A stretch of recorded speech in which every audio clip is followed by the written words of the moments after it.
I'll continue to kiss your feet all the way through, Under Armour. I'm not going to kiss Ahmed's feet, hopefully, but I'll kiss your feet. No. All right, Under Armour? Yeah. So feel free to strike up a new deal. Give me $10 million per week, and we'll do it. That's all it takes for my services, $10 million a week, and we're getting closer and closer to not having to kiss Ahmed's feet in any shape, way, or fashion, which is a good thing. Steelers not officially eliminated yet, right? They have a chance. They have a chance still. So they can, if they win out, right? They get Cleveland tonight, right? Then they're at Baltimore, yes. And if the Colts lose at Jacksonville, that's what it has to happen. They've had trouble there, though. They have. They lost week 1 last year there. If all that happens, but I don't know if we can call that trouble. If all that happens, I'll be kissing your feet. Hopefully, I will not. But what's up, everybody? It's Chris Simms, Unbuttoned Week 17 recap show. Ahmed Fareed's here, my man. Yep, he's getting a whole dose of me this week. It's last night, today, Wednesday. I like you a lot. We're gonna see how much is too much. I don't know. I've never felt like we were even on the verge of too much. So I don't. I feel like we'll be able to push this pretty far. Yeah. I don't get sick of you. Through. I think the only thing that we have to worry about is me wearing you out. You're like the nicest human being in the world. So how could anybody get sick of you? You're right. Right. The flaws of you. Maybe a limited toothbrusher. You know, maybe a little like slacky on the deodorant at times. But after that, you're kind of a perfect human. You're a perfect human. Sweat through it. Okay, he sweats through it. Okay, if I'm not here Wednesday, though, I've gotten to Pete and I said it's too much. You've said it's enough? It's too much. All right, and then we got Under Armour, as always. Under Armour sponsorship comes to an end here. At the end of the regular after this week or the regular season. I wrote him a poem. You wrote him a poem. I said it was done. Right. We thought it was done at the end of 2021. Right. Here we are in 2022. Look at what we got behind us. Under Armour. 2 more weeks of Under Armour. If they extended, they said the only way is through the regular season. Okay. And now if they want to go all the way through the playoffs, send me some cleats. Re-up the deal, and I'll wear Under Armour cleats on the show for the playoff. I kind of want to do that. I haven't put some cleats on in a while. Click, and clack. I will too. I'll click clack. You'll wear some cleats too? Yeah. All right. We're a football podcast. That's right. I mean, if Jim Harbaugh can wear cleats coaching a team, why can't we wear cleats talking about football on a podcast? There's nothing wrong with that. People may make fun of us. I'm okay with that. I'm okay with that too. They're making fun of us already. Anyways, they already do that. Who cares? We've got so many games to get through here, and we're gonna do it in an hour and 29 minutes. Okay. I feel that. Let's do it.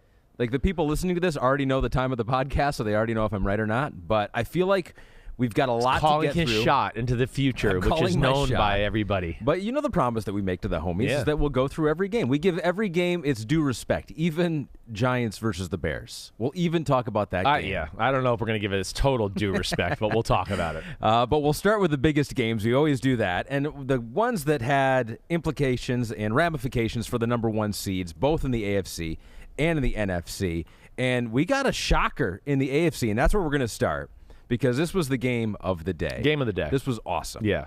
Bengals, Chiefs going back and forth. And the cool part about it is that it looked like it might be the Chiefs' day right from the get-go. It was 14-0. No doubt. Patrick Mahomes looks unstoppable. You're like, oh, the Bengals are going to find themselves in a deep hole, not going to be able to get out of it. But then showing up are Joe Burrow and Jamar Chase against Kansas City. We have their numbers. I mean, a week after throwing for, 525? Joe Burrow goes for 446 and 4 touchdowns. Jamar Chase, franchise record, 266 yards.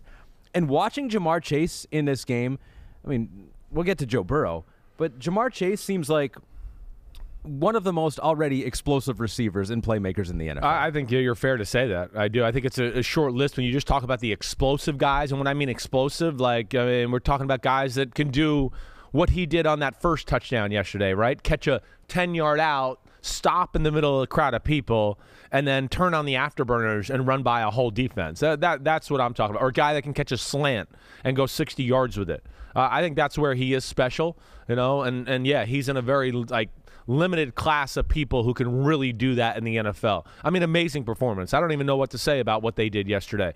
First off, you said it right. It was a tale of 2 halves. I mean, the first half was dominated by the Chiefs, really. I mean, you just felt like, wow, are the Cincinnati Bengals going to be able to slow them down at any point here because they were rolling. They were really kind of doing whatever they want. Mahomes played great in the first half, but right there at the end of the first half. Bengals going down to get that field goal, 28-17, gave them a little momentum going into the half. You could see their offense was getting it going. Early on, hey, Kansas City, it's not always easy playing them. It's not. I mean, they do a lot of different things on the defensive side of the ball. Well, one of the things I wish I would have made more of a point of last week breaking down the game was, can Cincinnati block the Kansas City Chiefs? That was an issue early. Burrow was under a lot of pressure, but they settled in. And then the second half was just an explosion. And it looked like, here's two things. I know you and I feel the same way about this. The Bengals offense, and I think Drew Brees said this last night on Sunday Field, it's as fun to watch as anybody in the sport right now. Not only because it has great talent, but it's a great offense. They do everything. So, there's nothing in the schematical playbook in the NFL that like the Cincinnati Bengals don't have in their playbook, let alone when you couple that with a guy like Burrow at quarterback and those three receivers and Mixon at running back. Wow. I mean, that's what's special about it. And, yeah, Burrow was efficient yesterday, made so many big plays. And really, I think consistently through the day, ended up being the better quarterback on the field. I don't say that lightly because I know Patrick Mahomes is amazing. But two things, Ahmed. Explosive offense in the second half, and to me, the defense. This is what I can't wait to kind of watch later today or tomorrow when I watch the film.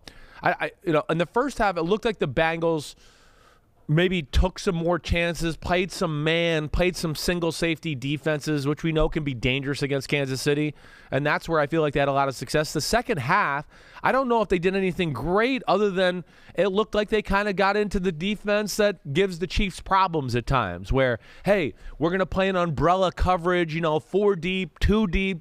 We're going to keep everything in front of us, and we're just going to rally to the ball and make a tackle. And the Chiefs had some success running the football, but the pass game, as the game went along, or in the third and fourth quarter, kind of totally disappeared for the Kansas City Chiefs. I mean, again, what did Mahomes have in the second half passing the ball? It was under 100 yards, right? I mean, total, the Chiefs just had 122 yards, I think, in the second half. Okay, so. And most of it was running, I think, in the second half. So, I mean, Pete, if you're there, I mean, I want to say watching the game that Mahomes had 200 yards at the end of at halftime. He had 209 at halftime, so he had 50 yards throwing the ball in the second half.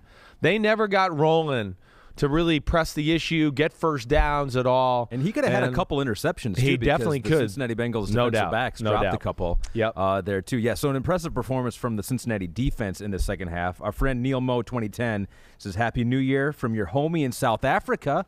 Our homie in South Africa. Yeah. Can we get a damn okay for that? Playmaking beast Jamar Chase, absolute superstar. How much of it was him and how much of it was the way I know, I mean, a lot of it was him. Yeah. But how much did the Chiefs help in the way they defended him? Well, this is one of those, matchups where the Chiefs are going to have to reevaluate. The Chiefs love to play man-to-man. And with that, they like to hold a little, like we saw at the end of the football game. That's what they do. I mean, that's what happened to them in the Super Bowl last year against the Bucs, right? Oh, a team with 3 receivers. We play man-to-man. We hold a lot. We get a lot of pass interferences. That's why it's a scary matchup for them going forward. Again, I picked the Chiefs to win the football game. I know that. Full transparency. I think I picked 28-24 Chiefs victory. But, what it looked like to me is they realized, wait, playing them man-to-man is going to be tough on us today. We got to be careful there. And then they got caught, like, let's say the first play of the second half, the bomb down the left sideline, right, to Jamar Chase. They trying to disguise a defense. Oh, we might blitz. And then they drop out to play cover 2. And, you disguise it that long. Sorensen kind of tries to put his body in a position like, hey, I'm not playing cover 2, and doesn't get to the spot he needs to get to. And, of course, then there's Chase just running down the sideline. So they pose problems is what I'm saying to you for the Chiefs defense. And if they have to play them again, it's going to still be problems because like we talked about, the Bengals offense has everything. You play zone, they got a lot of great zone plays. You play man, they don't let you off the hook when you play man. That's what I love about the Bengals, and I think that's what makes them exciting. They don't go, oh, they're playing man. We'll try to pick and get a 5-yard completion. They go, oh, you're playing man against our guys? We're going to try to go 30 yards down the sideline right here. We're going to go 30 yards up the middle. I'm going to throw a jump ball to T. Higgins, whatever. And T. Higgins wasn't the guy yesterday. But that's where the Bengals are dangerous and where they certainly can make a run in the AFC playoffs. Well, that's what they did with 3 minutes left on that 3rd and 27 to Jamar Chase. What the fuck was that? I mean, really? I'm glad you brought that up. I almost forgot about that. I mean, Okay, you tell me. Again, I know we're in the age of aggressiveness, and nobody can ever question aggressive, whatever it is. Yeah, the analytics say be aggressive. The analytics say be aggressive. The 3rd and 27, blitz everybody and leave Chase on a. I don't understand that call for the life of me. And let me just break it down. And I know you've heard me rant about this as the game was going on a little bit. And again, you push back on me if you don't agree.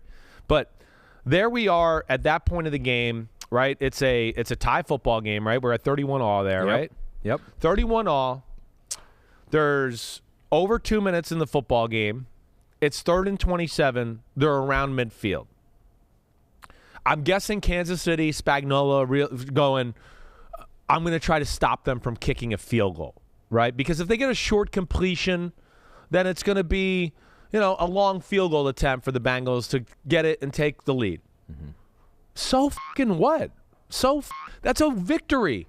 You're going to give the ball back to Patrick Mahomes with over 2 minutes, and I believe they had 2 timeouts at the time to go score a touchdown to win the game, and at the very worst, it's going to be a field goal, and it's going to be a tie game.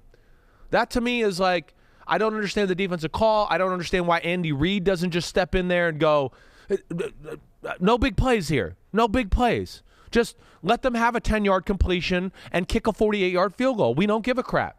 I got Patrick Mahomes and Kelsey, and we're kind of, we showed we can get hot today. I know they weren't hot in the second half, but either way, we saw them just the drive before go down and answer and get a field goal on a tough drive to tie the game. So I don't understand that one. That one was confusing to me. I don't know if you see my logic there or understand that. So I'm going to push back because I think it was smart to give up 30 yards on a 3rd and 27. No, You're funny. I'm not going to do that. But here's what I will second guess with. Yeah. Later in that drive, right. 4th down, Cincinnati had a lot of chances there at 4th down. They had the offsetting penalties, and they had the illegal use of hands by the Chiefs. So they got bailed out a little bit there by some calls. Not that they weren't real and legitimate calls. Right. I couldn't figure out what they were doing 4th and less than 1, shotgun both times. I mean, you do have Joe Mixon. I'm just quarterback sneak it, run up the. I don't know. It just seems like if you're on the half-yard line, why are you running shotgun both? I understand your thought there. I heard you say this yesterday too, and I mean you're not crazy. I guess, and I know you heard my answer already too. I guess this is where I put my head. The one matchup on the field, I got to think Cincinnati was a little dicey about it with how they feel was going. I don't know if we can block these guys up here. So, and then, hey, they're kind of got a lot of people inside the box there. Are we going to when you got a bunch of big, awesome defensive linemen and they know there's a good chance you're going to try to run it up the middle, man, it's hard to just run up the middle. So they went down with let's put the ball on the guy who's been on fire the last 2 weeks, maybe the most on fire guy in the game right now, and try to go down that way. I didn't think that was a horrible decision. I certainly did not. I understand it. And I think added to the fact of what you've explained before too with going for it down inside the 5 or 10, where you can look at it and go, okay, well, there's not a lot of time left. Yeah. Now they're going to have the ball on their own 1 yard line if they don't get it. The field goal too to go up by 3. Exactly, which they ultimately ended up doing. But yes. Kansas City, you're right. Kansas City would have had about 50 seconds if they would have done that on the first 4th down. Right. So, and they had no timeout, so it was a tough call. But I would think it was justifiable either way. But they ended up scoring there. Joe Burrow went off again. And now when we have this comeback player of the year conversation, which we had a couple of weeks ago. He's injected himself into it. Right back in there, right? Because we were kind of giving the edge to Nick Bosa, who has been overlooked in this conversation. Right. But now our friends over at PointsBet have the latest odds here. And Dak Prescott, still the favorite, minus 225. But Joe Burrow now, plus 160. I think give it another couple days and maybe one more big game, and I don't know. I don't know either. Who knows if Joe Burrow will play, though? I mean, I don't know if he'll need to. No, he don't need to. They got it locked up. I mean, the only thing let me just make sure here, just with this. I mean, the only thing I think would maybe come into play is seeding, right? But I don't think they can get the. They can't get the 2. They could probably get the. They could get the 2. They can't get the 1. I don't believe. But they could. They can obviously get the 2. And do that, or they could end up being the 4 too if they lost and Buffalo won. So they will have something to play for there. Of those 2 guys, who would you give? Oh, well, there's no doubt. There's no doubt. I mean, again, Burrow, what he's done, here as of late, I think totally separates that conversation. Prescott, so much of that was early on in the football year. Burrow's coming along at the right time and carrying his team in big moments there. And again, between last week.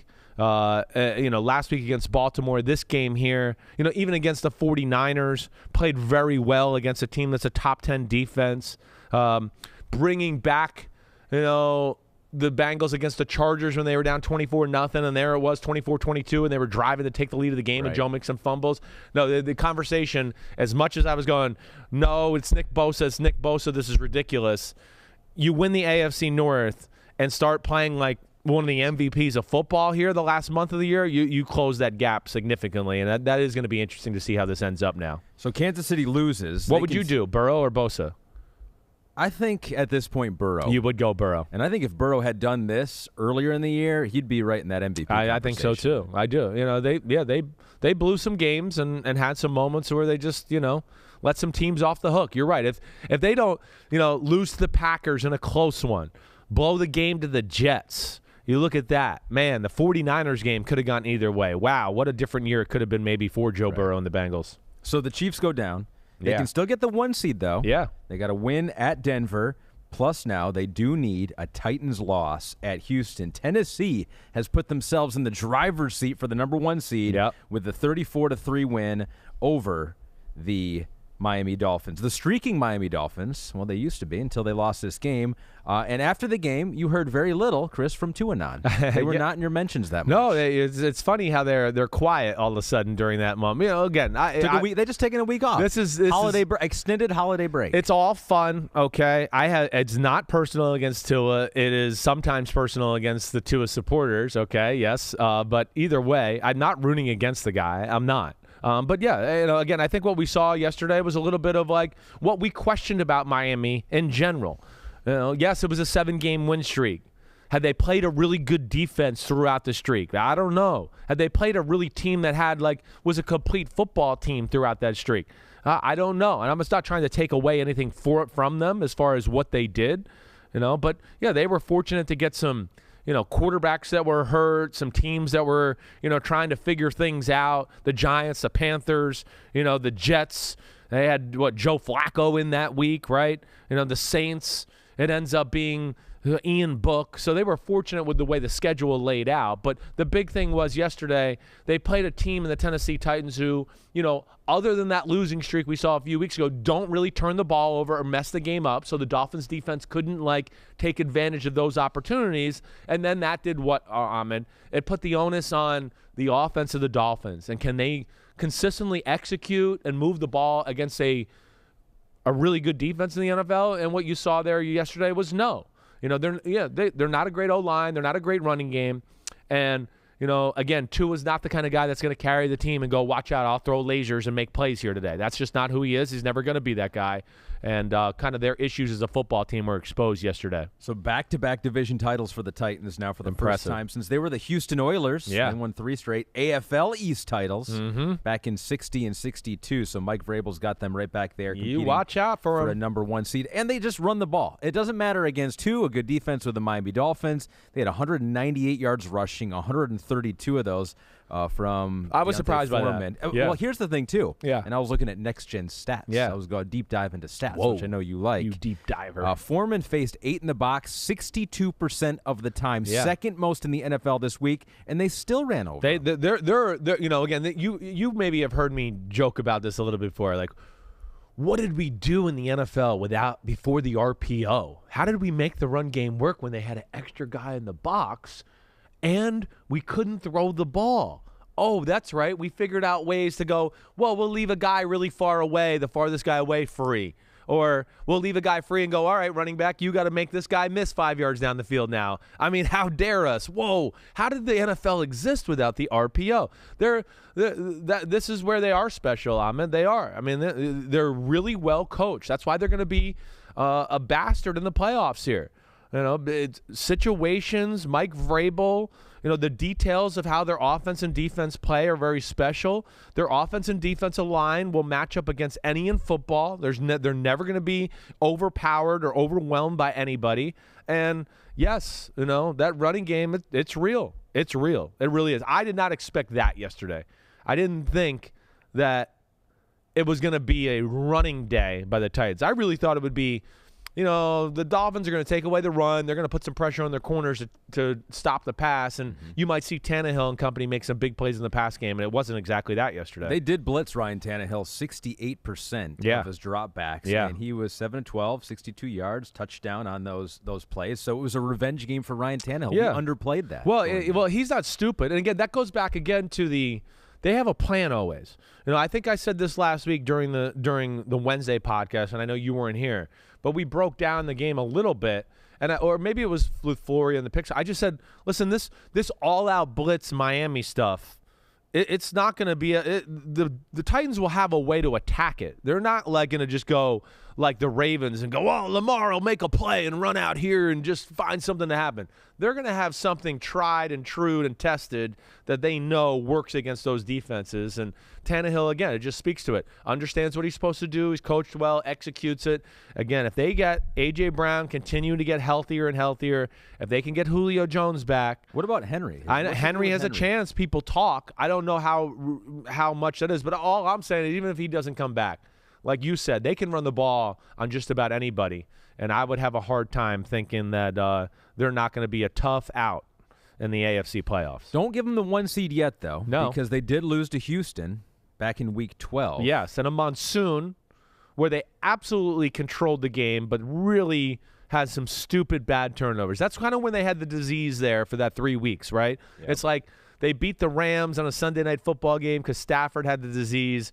They got a little too close to him. He passed COVID along to the Titans, and they were like, hey, we'll be the dumb team that does dumb turnovers now. Yes, I mean, it really is. That's been my word for that this year, the disease. Yeah, turnover COVID. COVID. It was Omicron. We need a different grade. Yeah. How can we add turnover and Omicron together? Pete, that'll be up to Pete. Pete will figure out a way to do that.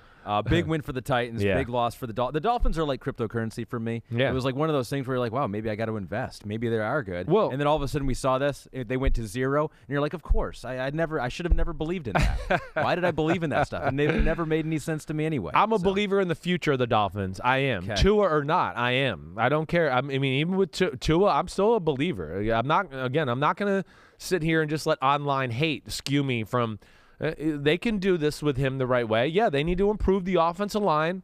There's no doubt. They need to go out and get a top-tier running back or maybe 2, 3 more running backs to add to the crew a little bit.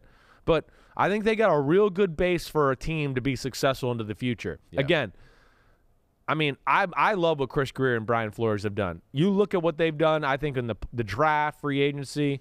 The only thing they've missed on a little bit is maybe Tua with that conversation, right, at number 5 pick. Mm-hmm. And then some offensive linemen haven't come through. Every other thing has come through in a big way. And I think the Dolphins are close, and I think they'll turn the corner next year and be a real player in the AFC. And who knows? They could have another quarterback next year. They could. A veteran quarterback. I think that's a real option. I do. All right, so the Titans have a chance for the 1 seed. The Green Bay Packers wrapped up the 1 seed last night on Sunday Night Football. A must-see game, a fantastic game here at NB. That's what every Sunday night game is a fantastic game. Yes. Maybe this one a little bit less so, but it was a blowout from the get-go. No Kirk Cousins in this one. Green Bay, though, clinches the 1 seed for the 3rd time with Aaron Rodgers. They did it in 2011. They lost in the divisional round. To the Giants, yeah. Did it last year, lost in the NFC Championship game to the Bucs, so it hasn't necessarily worked out for them to the tune of getting to a Super Bowl. But dominant performance, and is it time, Chris, that we self-scout thyself? Finally, a mea culpa on Davante Adams. Has it come to that point? Oh, it definitely has. Listen, the 2 biggest L's I took of the last 2 years are probably Davante Adams and Jalen Hurts is probably the other one I'm going to take a big L on from this year. So Adams was 2020 L. Hurts is going to be my 2021 L, and that's fine. I mean, again, that's fine. I was wrong. There's no doubt about it. When you go out on a limb sometimes and make strong statements, yes, sometimes you got to reevaluate. Davante Adams, he has it all. Sometimes maybe I don't give enough credit to route running and some of the polished aspects at the wide receiver position. He's got great size. I'm a little bit more of the guy that puts more into like pure explosive ability. You know that. I'm a little bit more I favor the guy where I can throw a 5-yard slant to him and he can go 80. That's not Davante Adams. That's not. So, again, I realize he's obviously one of the 5 best receivers in football. I got that. But there's also for Chris Simms's list, there's 5 receivers I would take over him for my offense. I know because I'm supposed to be where you got I'm more into the weapon. See the Packers. You're supposed to this get is the where Packers fans on I your love side, the Packers. I love Davante Adams. Do you want me to give you honest answers, or do you want me to give you answers that make the Packers fans feel good? That's where again, I love his game. His game, it needs a precision quarterback and a drop back quarterback like that. See, Tyreek Hill, DJ Moore, Jamar Chase, they don't need a precision pass game. You can give them speed sweeps and reserts and screens and slants, and they're going to be able to go. Adams needs a true drop-back pass game that knows how to utilize him and have a guy like Rodgers throw him the ball. And there he maximizes, okay? Yes. So, again, he's awesome. I get that. I'm just saying that it's not necessarily always my type of receiver. That's all I'm trying to say. I was wrong about that. I get it, and I'm sorry. And I think maybe a lot of people, though, moving on from that. Yeah. Because I was like, this is going to make Packers fans happy, and now we ended with that. I think he's awesome. I do. I just, again, I guess I err on the little bit more of the dangerous receiver. All right, and I understand people are going to go, well, he's dangerous. Look what he does. I get that, but it's easy to be dangerous too. If again, some of those balls he caught yesterday, I just want to. Well, all the good receivers are going to catch those balls. The ball is so unbelievably well thrown. I don't know what you guys want me to say. Yes. He's not that open. It's unbelievable MVP Aaron Rodgers type throws. So, and I guess that's where I push back a little. Is Aaron Rodgers the sure MVP now? I think so. After that game. I do. I mean, again, we don't have to waste our time talking about this game a whole lot. Let's just have fun with these kind of conversations. I mean, but I agree. I mean, I don't know. Do you agree? I think with the Jonathan Taylor, again, a good game yesterday, but them losing to the Raiders. Yeah. Brady was underwhelming yesterday against the Jets. He made 0 plays other than the last highlight drive everybody sees. There was no plays in the game. Joe Burrow, late charge. But if you talk about consistency, always putting their team in the position to win, and again, you've talked about it. Oh, the 2 number 1 seeds. This is their 3rd time being a number 1 seed. And they've lost at home in the playoffs, and they're supposed to be always great up there in the cold weather. I guess I still question the greatness of the Green Bay Packers and how good and dominant they are. I think they're a little Rodgers and Adams dependent. I guess that's what bothers me about them to a degree. But yes, I clearly I was going to make another point there, but I clearly think Rodgers is the MVP for the 2nd year in a row. I do. You could throw Cooper Kupp in there too. If you're breaks right. All the records. You're right. Year. He'd be in that conversation, no doubt about it. But I think outlier. As far as when you talk about value to their team and what they did for them this year, that's to me where I just go, man, Rodgers, it's all about him. I mean, Rodney couldn't stop talking last night, even after we got off the show, of Rodgers sees everything. He's like, I've never seen anything like it. And again, this is a guy that played with Tom Brady. And I think Rodney was like, and I don't want to put words in his mouth, but he was on the borderline of I'm not sure Rodgers isn't the best quarterback I've ever seen in my life. Well, what was the stat? It was a crazy stat I saw. And I think this is right. And Pete can fact check us. But I think he has now thrown over 500 passes this year with 4 interceptions. I believe he has 4 seasons like that so far. And there has never been another quarterback ever to have a season like that. No. Pete, I don't think I just made that up. No, I think it's something. It's right along those lines, though. I've heard this. And how can you not look at that? And it's not he's checked down Charlie. He's making big time plays all the time. How can you not look at that and say he might be the best quarterback we've ever seen? Yeah, I mean, listen, I think he is definitely. I understand people questioning the person or whatever else, but I try to not look at that and we'll just talk about football on the field. And he's certainly my favorite to watch, and I think he has won the MVP. And just, again, the way he manages the games, the quality of the throws, always knowing when to take a chance, when to play conservatively. Like even last night, they knew they weren't going to take any dumb chances early on in the game. What? Sean Mannion's at quarterback? We could probably kneel on the ball here and win the game 6-3. Yeah. So he was very conservative. It was underwhelming at first. It was only 6-0, but.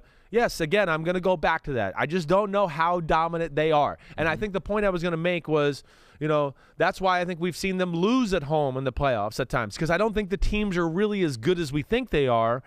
A little bit like Manning with the Colts sometimes in the 2000s where, he chokes in the playoffs. They're always the 1 or 2 seed, and then they lose the game. And I went, they were the 1 or 2 seed because Peyton Manning made regular season magic happen all the time. And, they would have games where they were outplayed, but Peyton got the ball with 3 minutes left and went down 90 yards and zing, zang, zoom, touchdown. And we all go, oh, they're great. And it's like, no, they were actually outplayed. Peyton Manning was just amazing. And there's a little bit of that sometimes with Green Bay and Rodgers too. Sure. So I guess, I'm making Green Bay fans mad, but I question that, Green Bay fans. Don't be mad at me. I'm just not sure. So maybe the last couple of years they've been like maybe a 10-win team, but they've now won 13 games each of the last 3 seasons under Matt LaFleur. He has 39 regular season wins, most by a coach in NFL history in his first 3 seasons. So as you look at Coach of the Year stuff, Matt LaFleur now, thanks to our friends over at PointsBet, is co-favorites along with Zach Taylor now, plus 155. I like it. Mike Vrabel making a charge too, plus 300. And you can make a case for Mike Vrabel there as a 1 seed after losing Derrick Henry and not having Julio and A.J. Brown for big chunks of the year. Those are 3 good choices. I almost, I'm giving all this Bengals love now and recency bias here, but a lot of times it does go to the coach that takes the team that no one expected to be there and is there. Right. And I think Zach Taylor's going to get a lot of love here. But LaFleur has been criminally underrated the last few years. I think it's finally come. I think that everything fell into place for LaFleur here the last 2 or 3 weeks to where I think he's finally going to get the deserved Coach of the Year. I don't know how he doesn't, Again, 2 years in a row, like we've talked about, a number 1 seed. Aaron Rodgers is playing as good a football as he's ever played in his life. So that's under the tutelage of LaFleur. Some of the things he's had to deal with, like we've talked about. I mean, it's 3 years of off-season trauma that he just brushed aside, and it didn't affect their team at all in any way. They give all the right answers in press conferences. They play tough.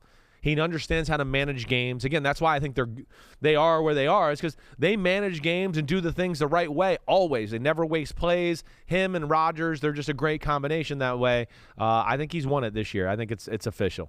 And Pete, you fact-checked me, right? So it looks like 3 total seasons where Rodgers has over 500 pass attempts and 4 or fewer interceptions. Right. And I mean, how many? And then he's got 5 seasons of just 5 or fewer. So he's got. Or no, I'm wrong. Sorry. You're right. No. Yeah, I am right. Okay. Yep. Right. 5. So he's had 5 a couple times. Last year being one of those years.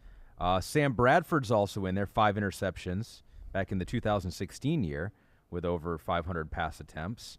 Alex Smith is there with a season like that, and Russell Wilson. See, and that's where, Sam Bradford and those Alex Smith ones were such check down type of, you said it. Rodgers, it's not like it's check downs. It's not. Everybody's scared of Rodgers, his ability to push the ball down the field, and, of course, he can check it down and do the right thing there altogether. But I think it's pretty damn special. If you take away the first game of the year against the Saints, the 2 interceptions in that game, I mean, his stats he had no touchdowns and 2 interceptions to start the year off. You wipe away that game, I mean, it's mind-boggling. It's insane. Yes. What he's done here. And he's an interesting character on and off the field.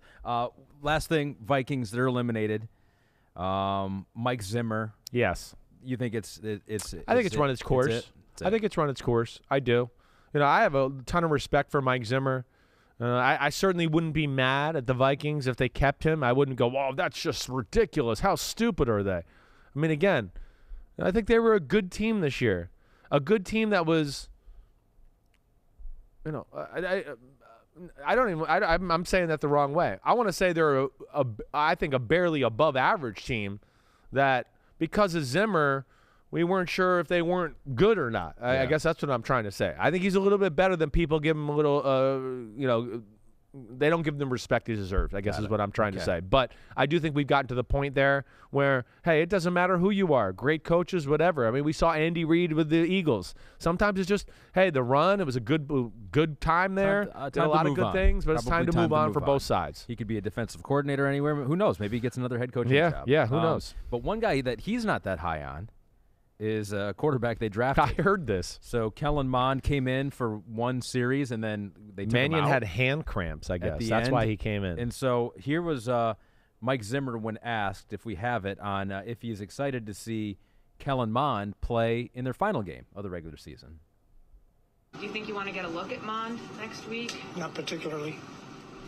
Mike, why don't you want to get a look at him? I see him every day. Oh, man.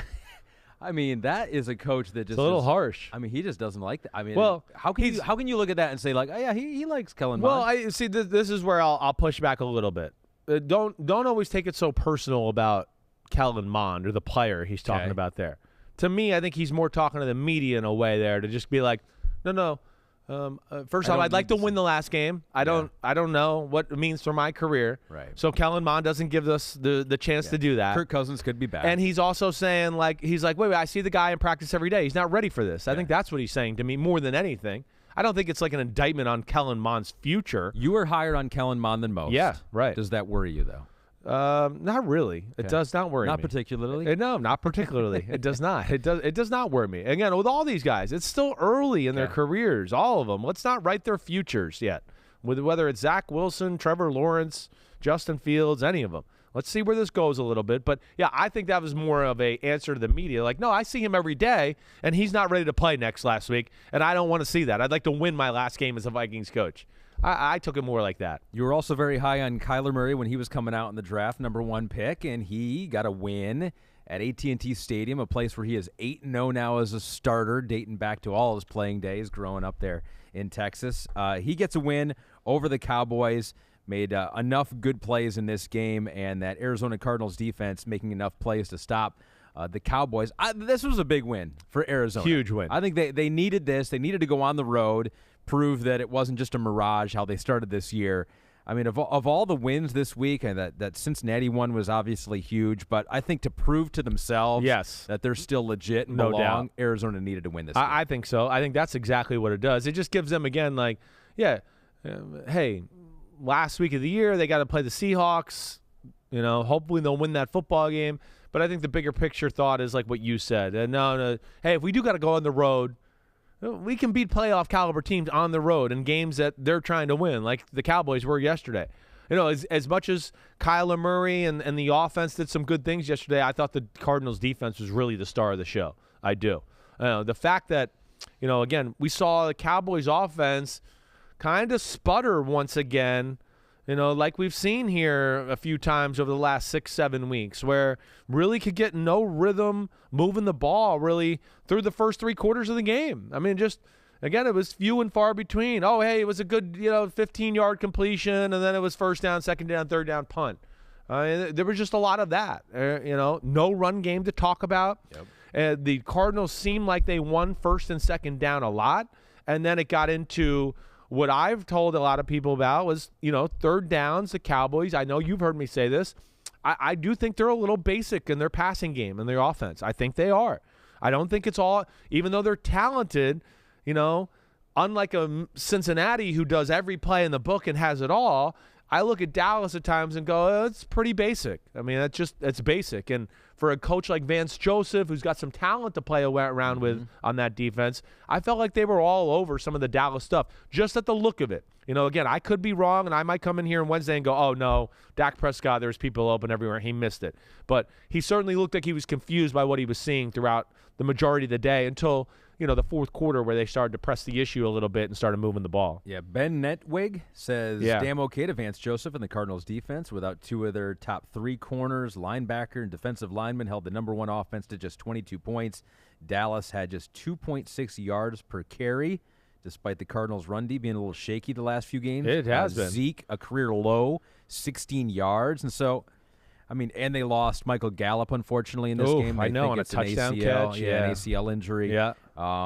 There are some questions, right, for this Dallas Cowboys team now entering the playoffs. It's just disappointing that they have not been able to run the football at a consistent level here. You'd think they would, with some of the offensive linemen they have, but their offensive linemen is not it's not perfect. This isn't the 2016 Cowboys that were just dominant there. There's some weak links on their offensive line now. I mean, there's a guard and center that are nothing special to where you go, oh, that's an issue. But, yes, I think between that, and like you heard my concerns about their offense a little bit. And then, what happened yesterday, too, mobile quarterback, they know how to get the ball out of their hands quickly. And then you see Dallas playing man-to-man. It's a tough matchup for them. A little bit like, Kansas City likes to play man-to-man against the Bengals. It's not the best matchup. Well, the Cowboys are a man-to-man football team. And if the pass rush isn't getting home, it's hard to match up against Christian Kirk, A.J. Green, and that group there. Definitely. And I think that's where, again, it wasn't a huge day by the Cardinals. It was a smattering of big plays just here and there, but really kind of efficient is the way I kind of looked at it. Again, you look at some of the drives, 15-play, 91-yard drive, 10-play, 40-yard drive. They had the 8-play, 75-yard drive where he threw the ball to Wesley. Wesley has been a very nice addition to their offense. Long, can run, can go up and catch jump balls like DeAndre Hopkins. He came from Texas Tech. Yep. Cliff Kingsbury knows him a little bit. But, yeah, I think, between that and them taking care of the football, they just outplayed the Cowboys yesterday. Yeah, the Cowboys scored, made it a 3-point game, kicked off, 5 minutes to go. Arizona ran all the time off the clock. Maybe got helped out by a fumble that couldn't be challenged because Dallas had already used all their timeouts. There was a delayed game that might not have been called there at the end, but Arizona had that game. Arizona outplayed Dallas, they outplayed them. You're right. There was a chance there at the end, and it did look like it was a fumble. It did. But unfortunately, when you've used all your timeouts and that's just the way it goes. It's an unfortunate break for them. But it was encouraging. I want to bring up a point you brought up about them stopping the run because, it has been an issue with Arizona. Arizona, I always say they lack big people. They don't lack big people. I guess they lack difference-making big people. That's what's made me question them a little bit. There's enough guys they have that have size to slow things down. I'm going to be interested to see. Again, yesterday it looked like, it looked like Vance Joseph had a beat on what Dallas wanted to do. And there was just too many plays where I looked at it, and, again, I'm trying to watch other games too, where Dak is dropping back. They show the replay, and I go, oh, man, Arizona's got all the people right in the areas Dak's trying to throw the ball, which, always means to me that a defensive coordinator's got a good feel for how that offense attacks. And the Cardinals now, we talked about all the Coach of the Year candidates, and Cliff Kingsbury has been at the top of that list for a long time. It's kind of ironic now. They can still win the NFC West. And if they do that, how do you not, put him right near the top of the list again? They need to beat Seattle, and they have to hope for a Rams loss versus San Francisco, which is very realistic. Totally very realistic. Very possible That's for right. Arizona still to win the division. Going to make some noise in the playoffs. Time now for Damn Okay, presented by Under Armour. Damn. I'm okay. Damn. I'm okay. Yeah, no, yes. I'm okay. The legal gambleizing. Oh, baby. I am Chris Simms. I'm okay. Damn. Okay. So the Cardinals could still win the NFC West, but the Rams can as well if they beat the San Francisco 49ers because they hung on to get a victory just yesterday. Came back to get that victory against the Ravens, 20-19, the final score. Damn okay, and this one goes to Odell Beckham Jr., made a key fourth down catch there at the end of the game. Used his hands perfectly, reached out, unbelievable. just barely got the first down. Right. And then next Strong play, hands. I believe it was the next play, Next right? play or 2 plays later was the touchdown catch. The 7-yard touchdown to Odell. Strong hands there, too. Just hands, Yes. got it over the goal line, right, as he was running out of the bounds at the 1-yard line. That was an impressive play. So as the Rams have made all these trades to win now, this one paid off. Without Odell making those plays, they don't win this game. No, you're right. That was a big moment in the football game, no doubt. Odell, again, I think at least everybody can see. I don't know if Odell Beckham Jr. will ever get back to the form we saw him with the Giants when he was taking over football. But I think we can lay to rest was Odell the problem or was Cleveland the problem? I think we know the answer to that. Odell can get open and beat man-to-man coverage and still do special things. And I think it's just going to continue to get special in there with the Rams because I think he's just starting to get to a point where he's starting to really understand the offense. I see them putting him in spots every now and then now to go, wait, you're the number one read. We usually give this to Cooper Kupp. You get this play here. So we'll see where it goes from there. But we've seen the star power start to jump out for the Rams over the last few weeks. They're playing good football. I said last week, I know you didn't do the Wednesday podcast with me, but I just went, the Rams got it going. Everything is working. Everything. Running the ball, defense is playing good, special teams has got it. But the big question is, I can't believe I'm saying this because I didn't think I was going to be saying this after the first 8 weeks of the year. It is Matthew Stafford. S. Herbert says hi from the UK. Yeah. Hello. Can Stafford be relied upon in the playoffs? I don't know. I don't know. Again, I think you and I talked about this last Monday about the pressure of expectations. And it's not Detroit, and it's just not free flowing. And hey, I threw for 475, but we lost. So what? I still did awesome. It's a different mindset. There's a different pressure that you have to get used to playing quarterback for a team like the Rams, where, you know, you come into town every week, people go, it's the f***ing Rams. They've been good for the last 5 years. They went to a Super Bowl, went toe-to-toe with the Patriots, almost beat them. Like, so teams are ready for them. You know, and then we as fans and media expect him to play well too, because we go with weapons. McVay he's got to play well. He's dropping the ball. I don't know. The pick six was fucking horrible. The next interception to Odell Beckham Jr., I mean, he was triple covered. He just threw it. I mean, how many times have we seen that in the last few weeks where they call the post route and he just goes, I'm fucking throwing it. I don't care. There's 7 guys there and the hot dog vendor are there. I'm throwing it. Doesn't matter. And that, to me, I just go, what? Now, I will give him a lot of credit for being gutsy and bouncing back, you know, but, man, the turnovers got to calm down. They're self-inflicted turnovers, too. They're not like, oh, he's under a lot of pressure and nobody's open and he's got to force the issue. There's no excuse for any of that. There's not. You know, and then even, hey, the first drive of the second half, they drive down the field, right? I think the game was 16-7 at that point, and he fumbles, you know, tries to duck under a sack. Like, you know, again, these plays, you get away with it against the Ravens and some of these teams. They're not going to get away with it this week against the 49ers or some of the teams they're going to have to play in the NFC playoffs, and he's got to tighten it up for sure. But we did talk about it last week as well. At the end of the game when he needed to make plays, he did it again. I know. He did do that again. He's showing some clutch and some toughness there. And There's he did no do doubt. that in Detroit. And he's got so many fourth quarter comebacks. You know, you're not going to get away. You're not going to beat like Green Bay and Green Bay if you do that and you spot them, you know, an 11-point lead with Aaron Rodgers and company. It's just going to be too tough. Or the Tampa Bay Buccaneers or one of those football teams. That's where I worry about it. And that's really my only question about the Rams football team right now. The only one. Ravens looks like they're basically out of it here. First 5-game losing streak in the John Harbaugh 14-year era with Baltimore. And give them a lot of credit. Without Lamar, I mean, they've won a lot of games close. I don't think – I mean, you had your doubts about this team from the get-go. I did, right. And so to be in the playoff picture, and they can still get in the playoffs. They need like 18,000 things to go their way. Right. And the sun not to come up. And like even that. So they're probably out, but I don't think they were probably a playoff team, and especially without Lamar. But to have them in the mix and in the conversation this whole year, I mean, I think that's a pretty good year. I think so too. I mean, I don't know. Was anybody more devastated with, you know, high-end injuries early on in the football year? Yeah. You know, whether it was Marcus Peters going down in practice, J.K. Dobbins, all the running back issues. You know, Gus Edwards, right? You know. Marlon Humphrey, you know, of course, a few weeks ago in the Pittsburgh game. I mean, they've really dealt with a lot. They're tough. I love the Ravens. I really do. You know, Lamar Jackson being sick multiple times during the year. You know, they really overcame a lot. Yeah, I don't think they're going to be in the playoffs. At this point, I don't really want them in the playoffs. But I do have tremendous respect for John Harbaugh and the Ravens organization. I do. A team that's been hanging around maybe longer than people thought was the Atlanta Falcons, but they go down, although they did hang tough against the Buffalo Bills, gave them a battle in the snow in Buffalo. Our damn okay in this game is going to Devin Singletary. Career high, 110 yards.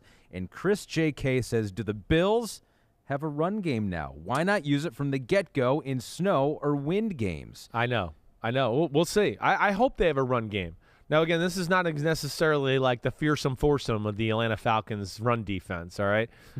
So I guess that would be the first thing I would say. Okay, yeah. But I think the point is, if there's some semblance of a run game, it's going to truly help their football team. You know, Josh Allen, 11 for 26 with 3 interceptions.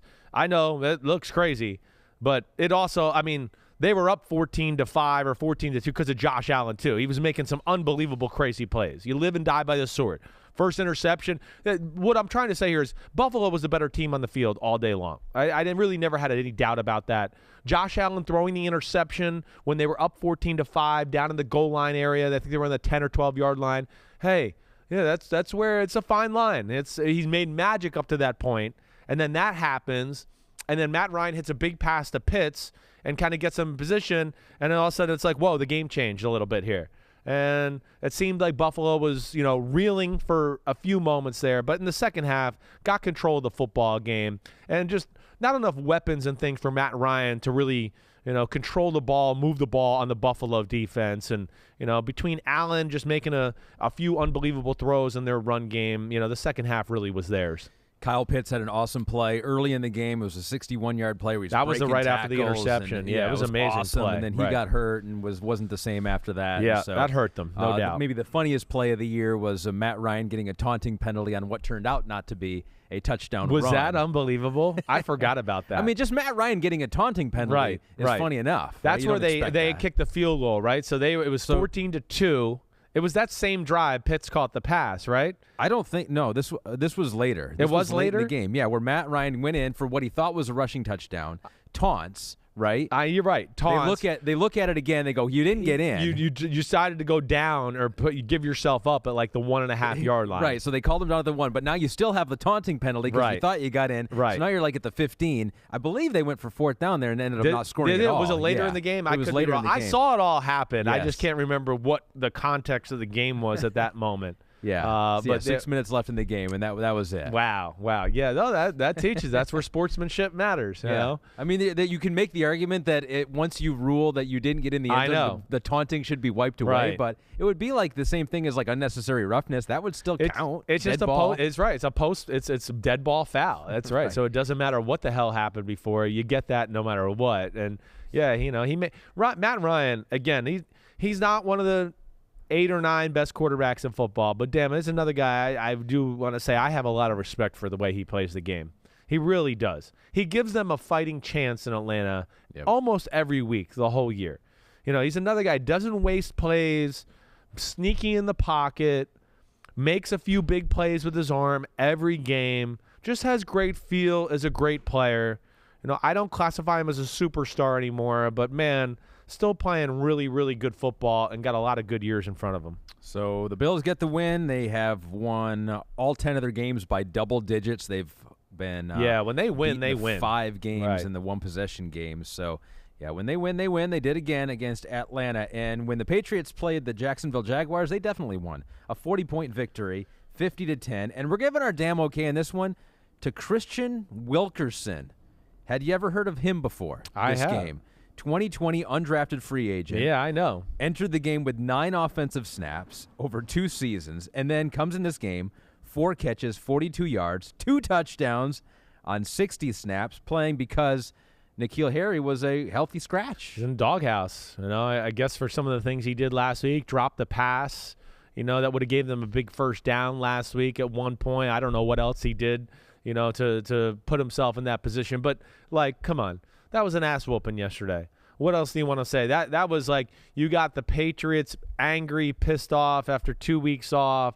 The coaching staff's mad. They were going to put it to whoever they were playing yesterday. They're going to make sure again, too, they got some positive vibes and things to build on here going in the playoffs. Okay, let's get Mac Jones and company feeling good again. Let's get the run game going. I mean, there was never really any point in this football game where there was any doubt at all. No. Trevor Lawrence made a few good throws where you go, ooh, wow, okay, hey. They changed field position. Maybe they'll get a field goal here and keep the game a little competitive. But then, it was be a bad interception a few plays later. End of that drive, the Patriots would go down, score. I mean, the game really fell out of control in a hurry. Yeah, the Patriots scored touchdowns on their first 5 drives. Then on their 6th possession, which was in the second half, they finally got stopped and then picked off Trevor Lawrence for the 3rd time. Yeah, Lawrence had some questionable decisions there. And, Lawrence, we were seeing a little bit, I think, of just – hey, it's a long year, a lot of dysfunction there in Jacksonville. He does a lot of good things. There's no doubt about it. I'd like to see him develop a little more feel within the pocket, and he's got to become a more consistent dead-eye thrower of the football. I know all these rookies miss throws. I get it. Hey, I know we'll talk about the Jets and Zach Wilson. His kryptonite is like throwing balls that are like 4 yards in the flat. He can't hit those. He tries to throw it too soft or too perfectly, But he's great at throwing 20-yard in cuts and 20-yard out routes and all that. Lawrence has got to be more of a machine with some of those intermediate down-the-field throws there to take his game to the next level. And I don't doubt that he'll be able to make that adjustment and do that this offseason. So the Patriots and Bills both win. The AFC East still hanging in the balance. We'll go down to the final game. If the Patriots, they can win the AFC East Yeah, still. they got gotta the Dolphins, beat right? Miami, Yep. and they need Buffalo to lose to the Jets. Yeah. Probably not. Probably not going to happen. The Jets have some mojo going right now. They do. And I mean, their offense has a little confidence, but to go up to Buffalo, week 18, it's going to be cold as hell. The Bills want to win the AFC East. The other thing that's going to be interesting here, and excuse me as I burp into the microphone, is I'm almost interested, this is not necessarily going to hold true with this, but just, hey, the seeding and how this all plays out this last week, just who plays who and what happens there. But I expect Buffalo and New England to win next week. I do. I think the Dolphins is a tough matchup for the Patriots are a tough matchup for the Dolphins. But why I'm bringing this up is we could see them play each other the very next week, Buffalo and New England. No. That could be the first round. That could be the 4-5 matchup. As it sits right now, that's the way it is.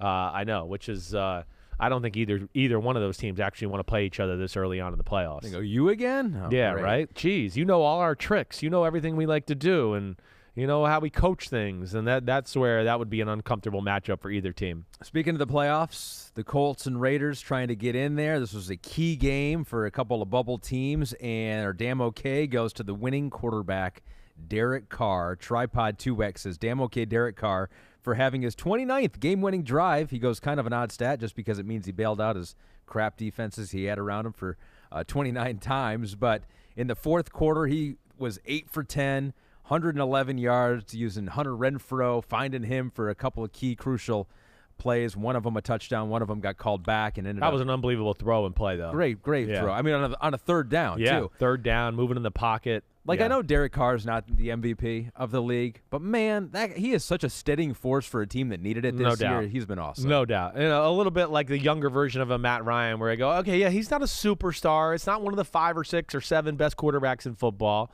but he's certainly somewhere between 8 and 14, given on a certain person's list or whatever. I mean, he's clutch. He is. He's shown that really from his first year in the NFL. Second year, I mean, he showed the ability to get the ball late in fourth quarters and move the ball and do that. Yesterday was one of those games where the Raiders were the better team on the field throughout. I never got the sense that,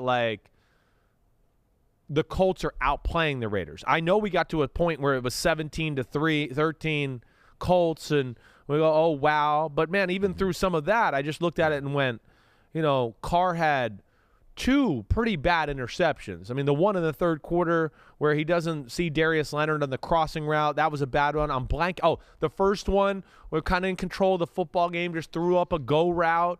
And number 34 of the Rodgers, who I really like on the Colts, comes down with the interception there. But then to battle back from that and kind of take back control of the football game with that clutch drive was a big win. I'm amazed by what the Raiders are doing. The defense has been so much better than I expected. We're seeing a little bit of the run game come alive here as of late. I mean, Rich Bisaccia, Derek Carr, they all deserve a lot of credit for being like a steadying force for a crazy, crazy weird year there in Las Vegas. Yeah, the Raiders can clinch a playoff berth if they get a win versus the Chargers. A win in your end game for both these teams. You can watch it on NBC, Sunday Night Football. Yeah, that's going to be Chris good. Simms on Football Night in America before that. You can watch it all on NBC. So, yeah, and Indianapolis, they can make the playoffs with a win at Jacksonville. The Colts have lost 6 straight at Jacksonville. Really? 6 straight. That's at amazing. Jacksonville. Holy Last crap. win there was 2014, so it wasn't just last year. Wow. You date back until 2014. Wow. So, yeah, they have had some issues there, so that could be a very interesting Week 18 game. No doubt. But the Raiders get the win, and probably not Rich Bisaccia going to be the head coach going into next year unless they make this incredible run. Now we're starting to hear rumors of Jim Harbaugh possibly being a guy there. Oh, please no. They wanted him. I do know I they know. wanted him when he was fired from the 49ers. Right. And I think he was close maybe to going there, but I think he was already too far down the road with Michigan at the time, so Yeah. it's not surprising that No, there's listen, some I rumors mean, again. He's certainly capable of being an NFL coach. I mean, there's no doubt about that. I mean, you know me. I don't like Jim Harbaugh, period, as a person or anything. I just don't like him. So, and I like the Colts, so or the Raiders. I do. I like So the Raiders, so I don't want to force that upon anybody. But I can understand that. All right.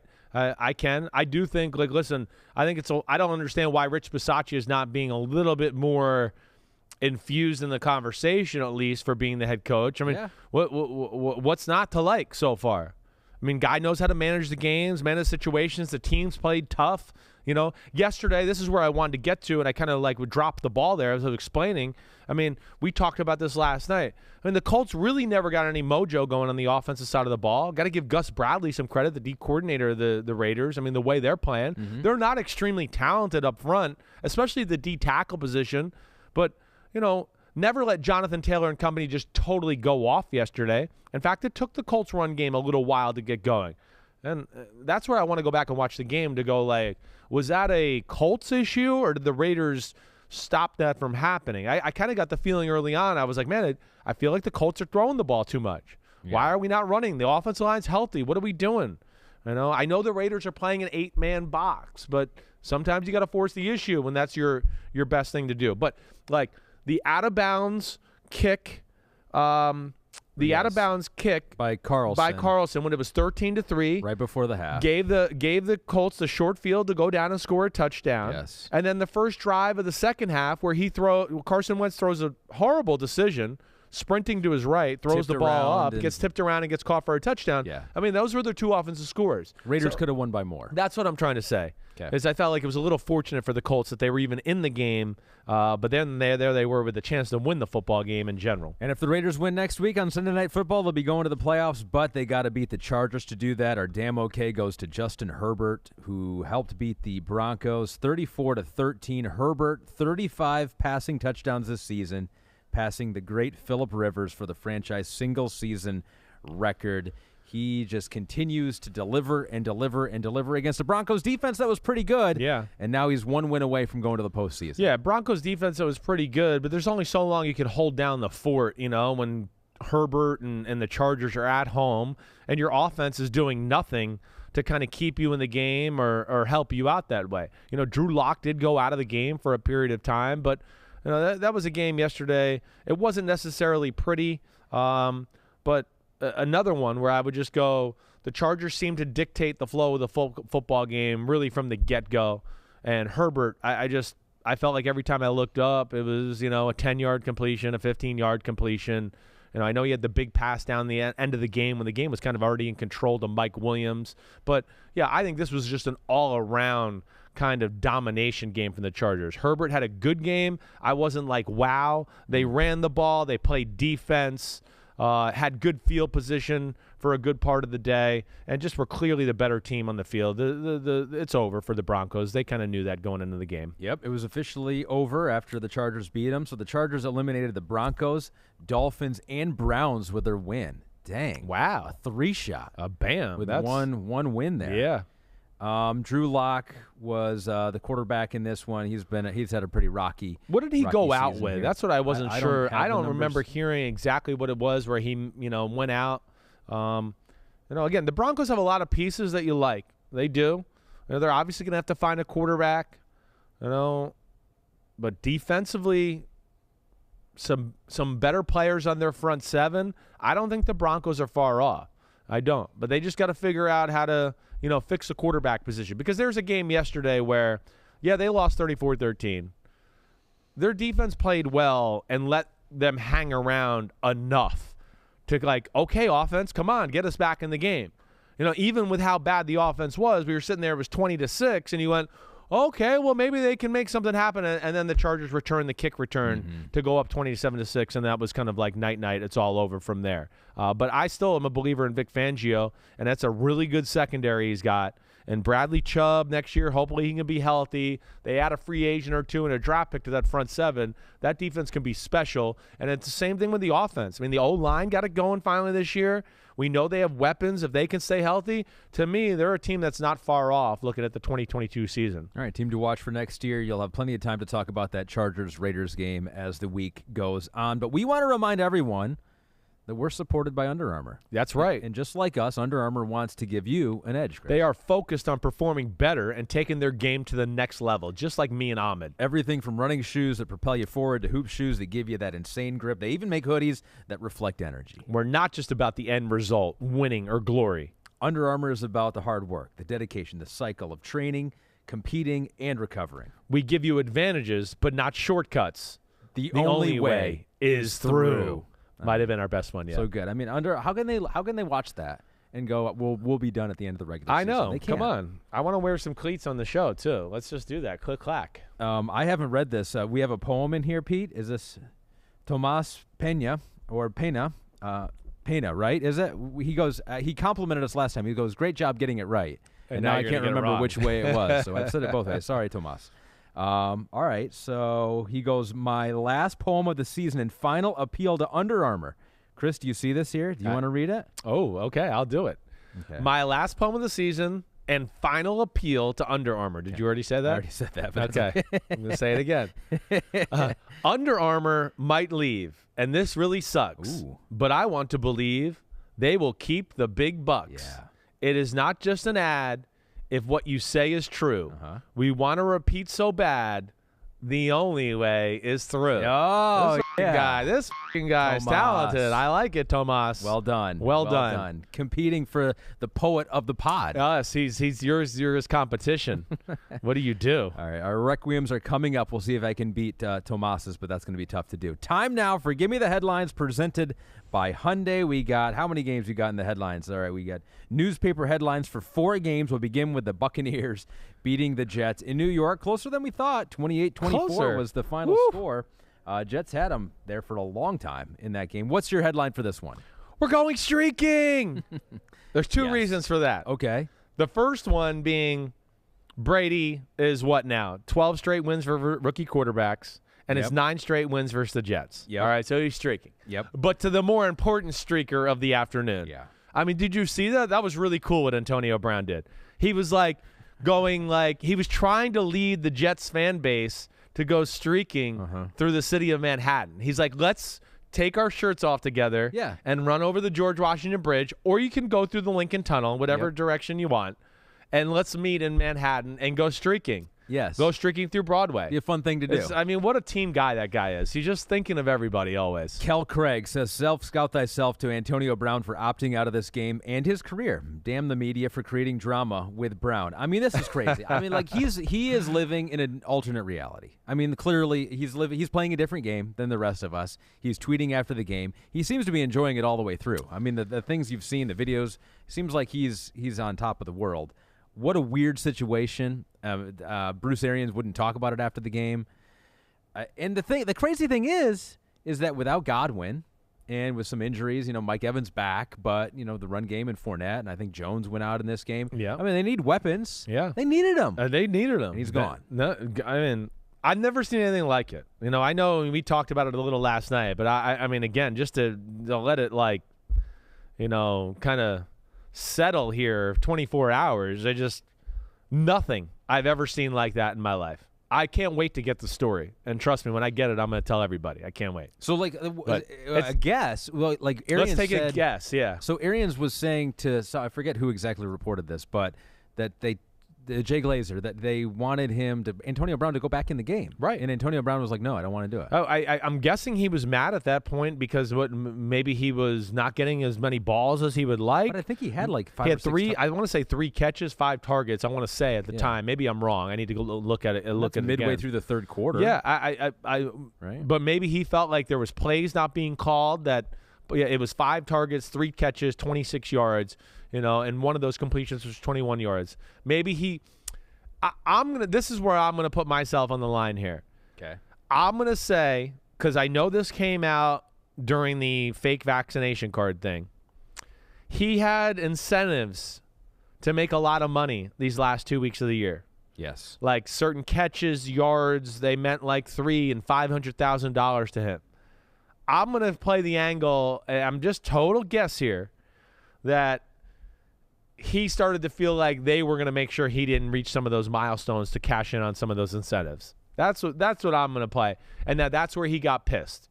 And then he started to maybe feel that way and think that way, and they wanted him in the game, and he was pissed about that, and then decided to just take off his clothes and quit football, which I think will be for good. I don't know if there's a team crazy enough out there to get him, but there might be. So Pete says that last year it was a similar situation. And was it the last game of the year that Brady was just like feeding Antonio Brown to try to get him those incentives? Right. So the same thing could have happened this year, but that's interesting. That's your theory right now, is that he felt like he was feeling like it was trending that way. That would be my guess. I don't know that. I don't know. But again, it just what there's only a few things I feel like that can set off a player to that extent. Now, I mean, I've never seen anything set off a player to that extent. We're not talking about just any average player here, but no. But outside of that, which I mean, we could go and talk about that, and who knows if he'll be back. Another team could give him a shot. You think it's possible that another team, even this year, gives him a shot?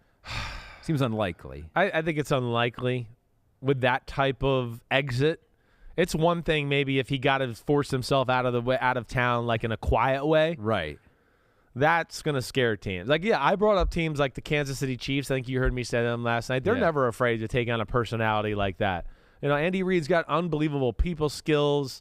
You know, he probably feels like, hey, I got Kelsey and Mahomes. They understand how to, like a Brady, take a guy in and make it all work. But, that's a risky one. I mean, you could certainly, upset the locker room and your team there with just one bad week from Antonio Brown where he decides he wants to go crazy or say whatever and pisses people off, and it just ruins the chemistry of your football team. So, I guess if you made me bet, I would say no, he's done forever with football. So if that wasn't the story of this game, the story would have been the Jets almost beating the Buccaneers, and it looked like they should have beat them there. They had the ball, they were driving. They were risky at the end there. Anthony Rufo goes, love the pod, though I'm concerned for Ahmed's oral situation. We all are. As a former dental assistant, he goes, damn okay to our boy Zach Wilson, continues to stack good performances together, but Project FX talks about the failed 4th and 2 at the end of the game, which was a crucial call. He says, coach said Zach Wilson had the option to sneak or hand off on the play, but the coaches should have told him to hand off no matter what in that spot. How does Wilson not know to not sneak it on 4th and 2 against that front? Is this bad hero ball? Well, I mean, almost any of it's bad. I mean, what were we going to run the ball up the middle against that front too? They had some success running the ball yesterday. I understand that, but they were certainly expecting it there. And again, I don't know the full story. Had the option to sneak or hand off the off the ball. Robert Saleh says in that situation, we wanted the ball handed to Berrios. Okay, but we did a very poor job as a coaching staff communicating that in the huddle. Okay, so that's must have would have been. So they basically quarterback sneak if the defensive line is a little spread out. If they're all bunched in and we have a certain look, then we're going to hit Berrios on the quick speed sweep, right? That's probably what they were going to do. And now because everybody's bunched in, we just get him on the edge and he gets 3 or 4 yards or maybe gets a touchdown and we get the first down. That might have worked. And it does. We see teams do that on short yardage situations a lot now. But yes, sometimes with those type of plays too. And again, I'm not trying to make excuses. I don't know. I know I've been in these situations sometimes too where coaches teach you something and they go, if they play this defense, run the sneak. If they play that defense and this guy's in this position, run the speed sweep. And you get up to the ball and you go, wait, they're kind of doing both. Coach didn't tell me what to do here. I'm kind of getting a look of they're stopping the sneak, but they're also giving me the look that says I shouldn't do the other one either. Either way, yes, it's got to be a little less complicated or communicated better. 4th and 2 quarterback sneak. I don't really know. I mean, that was a long 2 yards. That's where I want to question why that was even in the – even if they're spread out. Why was that even in the thought process is what I want to say. I really do. So that, of course, was a huge moment of the football game. The Jets outplayed the Bucs yesterday. Zach Wilson was really good in the game. I mean, really good. I hope people are starting to see, what I have seen from this kid. I mean, again, it's we've seen moments here the last month of like some laser beam shows where it's, whoa, look at that throw. Whoa, great move in the pocket, great throw.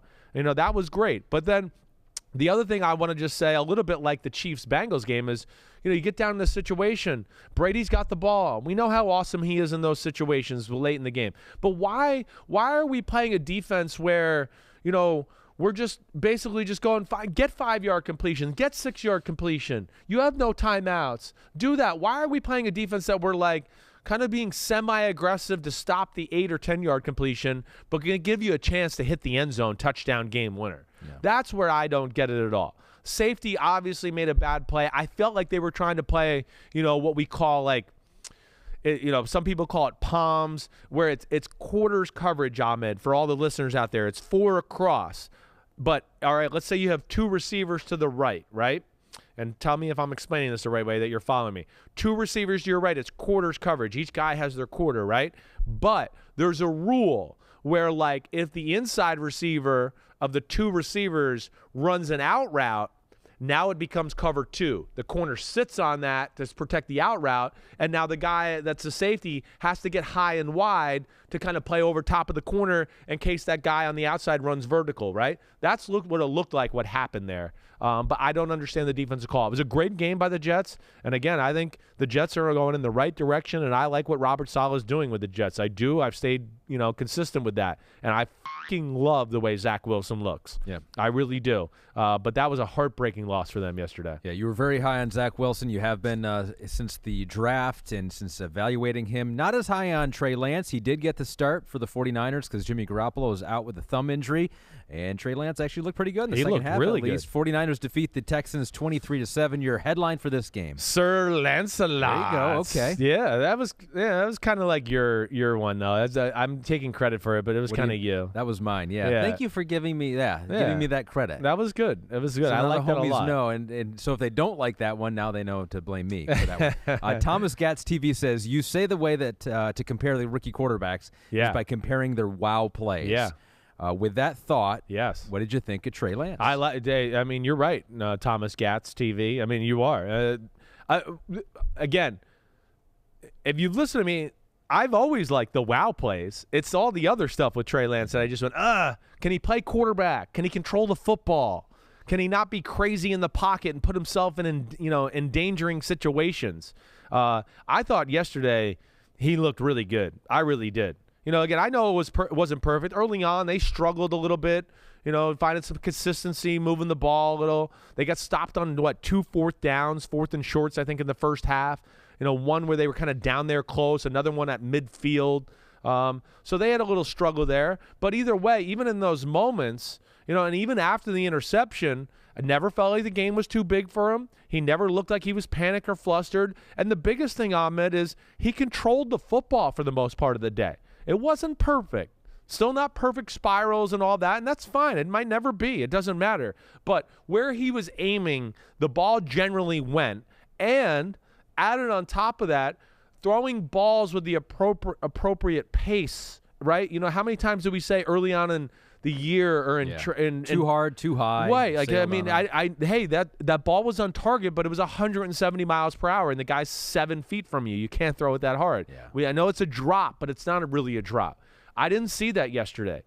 So I think the 2 things I looked at, there was a big throw down the middle that we showed on the highlight show with Ayuk. Yep. Just drop back pass game. He fit it between 2 defenders, right? That was where I went, ooh, that was a good, quick decision on the money. I think that play kind of gave him confidence. And then, of course, the bootleg, set up, throw the deep post across the other side of the field was great.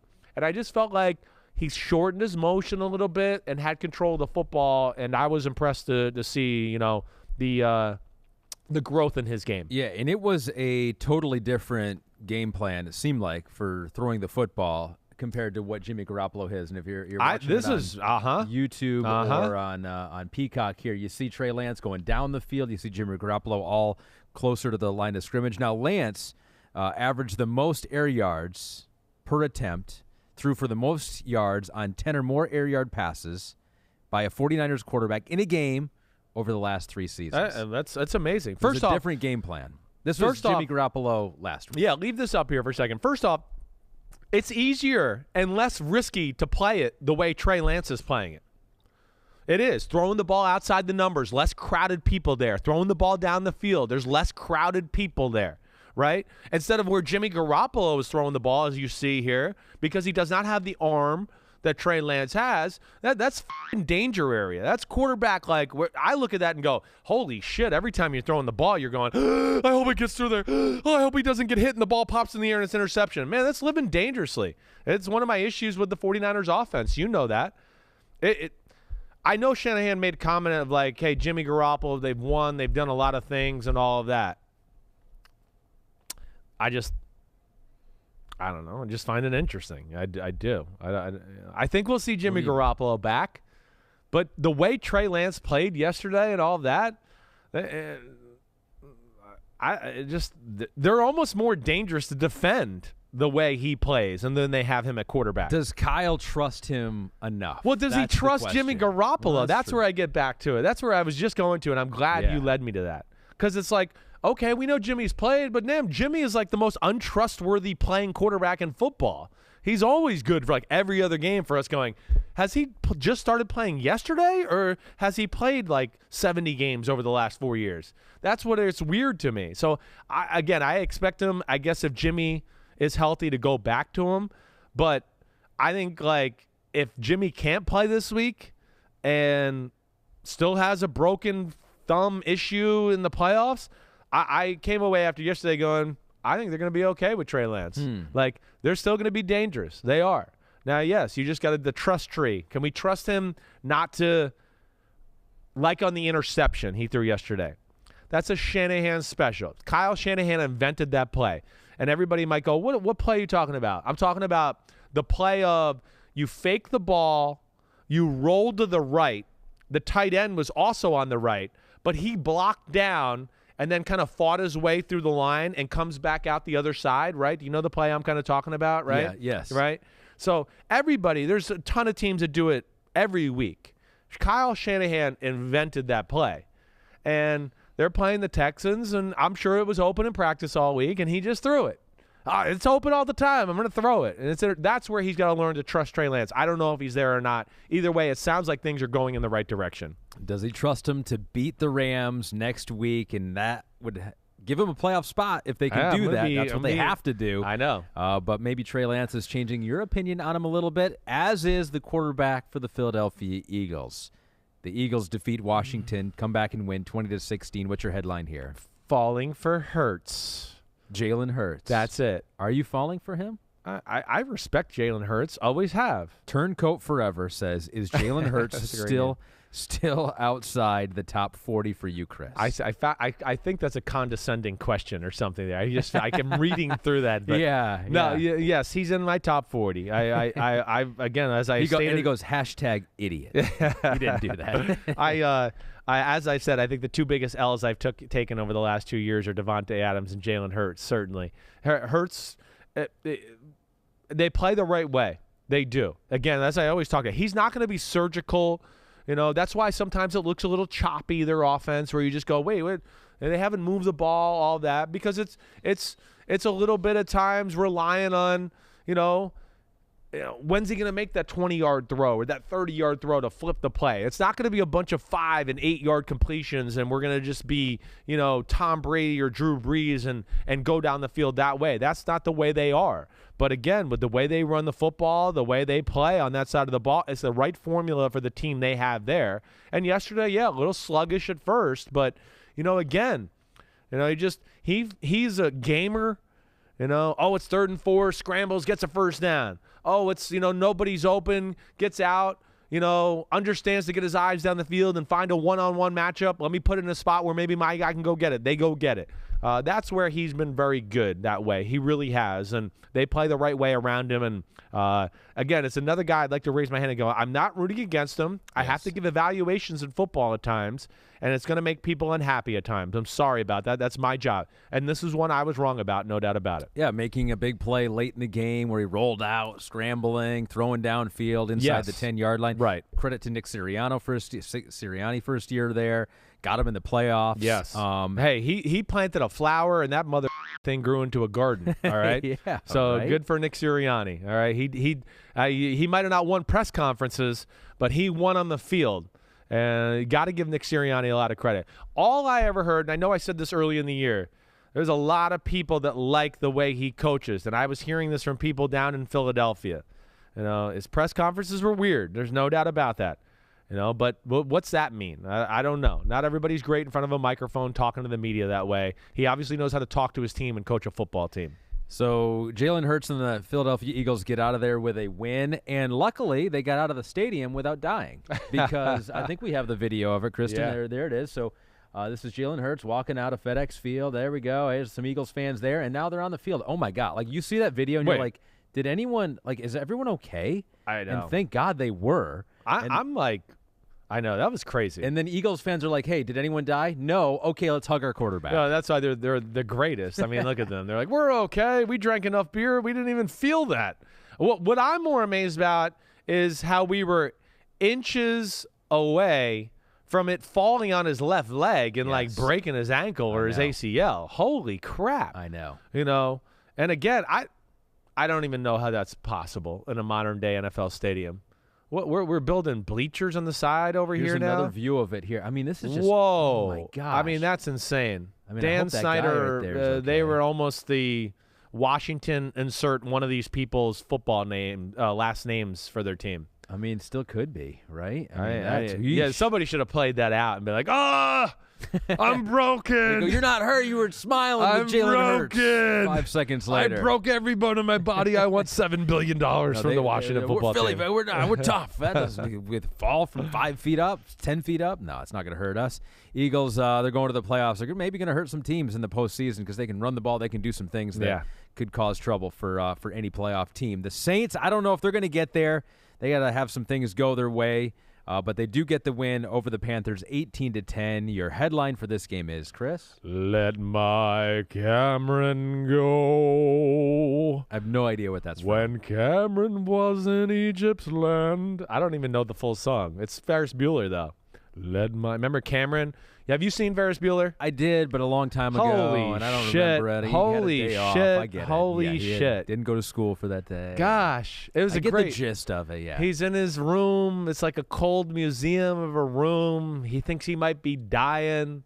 Ferris Bueller tells him he's so uptight you can put a lump of coal up there and get a diamond. Okay. You know, just to be a little graphic for you. It's a great scene. So the real question, why did you just sing that song? Oh, that's right. There's a point to that. Cameron Jordan. That's why. Oh, yeah. Because Cameron Jordan, I mean, 3.5 sacks. It's just a stud. I mean, for what he's doing at his age, this point of his career, are you kidding me? I mean, it really is amazing.